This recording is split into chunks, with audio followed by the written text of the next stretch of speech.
آیا حقیقتا نظام‌های فلسفی بشری توانایی ایجاد عدالت در زندگی بشر را دارند؟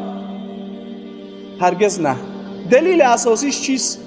اساسی ترین دلیل این نکته ای هست که انسان ها زمانی که یک نظام را می سازند، زمانی که یک قانون را می سازند، در وضع قوانین و در ساختار نظام ها خصوصیات نفسانی انسان ها و شهوت های نفسانی انسان ها در او دخیل است.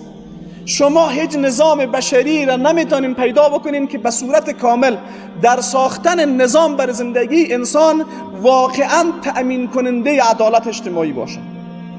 اگر انسان ها ذاتاً توانایی ایجاد اینی گونه نظام را می داشتن که می تانست نظامی را که اونها ایجاد میکنن عدالت را در همه زمینه های زندگی نازل بکنه، پس ضرورت بر ارسال انبیای الهی و کتاب ها نمی باشه.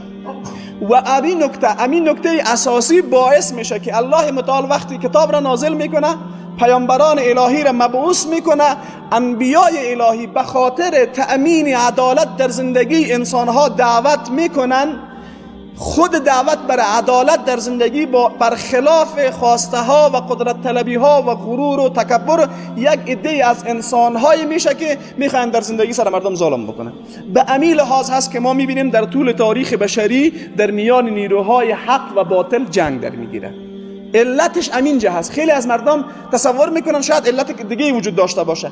علت اساسی که پیروان حق با پیروان باطل در طول تاریخ بشری در تقابل قرار میگیرن همین نکته هست که تأمین عدالت اجتماعی و تطبیق عدالت الهی برخلاف خواسته های نامشروع و غیر انسانی و نفسانی یکی دیگر انسان ها قرار میگیره.